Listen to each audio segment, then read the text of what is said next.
Shalom, jeûne de Christ au dernier temps. Moi je reprends et je châtie tout ce que j'aime. Aie donc du zèle et répands-toi. Apocalypse 3, verset 19. Guide du jeûne. Thème du jour, le péché d'Ève et d'Adam. L'idée de la convoitise, du regard et la chair. Texte biblique, Jacques chapitre 4, verset 2. Romains chapitre 13, verset 9, 1 Timothée chapitre 3, verset 3, Matthieu chapitre 6, verset 19, chapitre 19, verset 23 et Ecclésiaste chapitre 5, verset 10. Verset clé, la femme vit que l'arbre était bon à manger et agréable à la vue et qu'il était précieux pour ouvrir l'intelligence. Elle prit de son fruit et en mangea. Elle en donna aussi à son mari qui était auprès d'elle et il en mangea. Genèse chapitre 3 verset 6. Es-tu trop intéressé par ce monde au point de risquer ton âme? Un seul acte mauvais pourrait être fatal à jamais pour ta vie. C'est peut-être ton seul instant de faire le choix de ton avenir. Pécher dans l'esprit avant de commettre physiquement.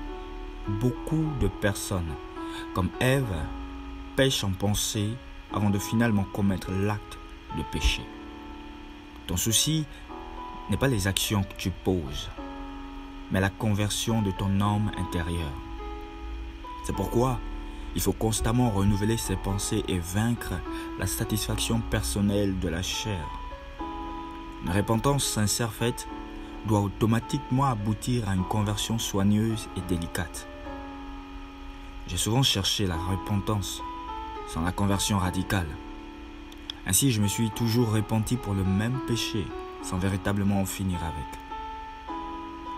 Les regrets et le remords ne suffisent pas pour faire de nous des nouvelles personnes. Il faut la conversion.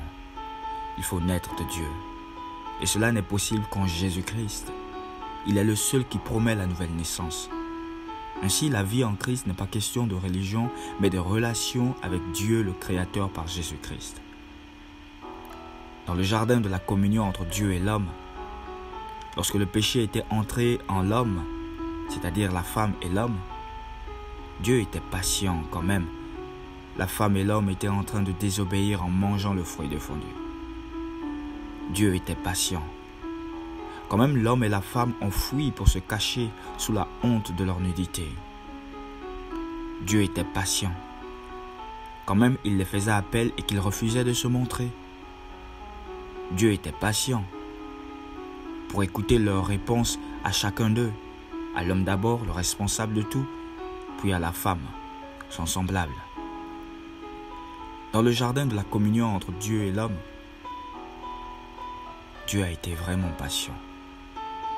Et aujourd'hui, dans ce monde, Dieu use encore de patience. Dieu est patient envers nous, quand même l'idée de péché tapit à la porte de nos cœurs.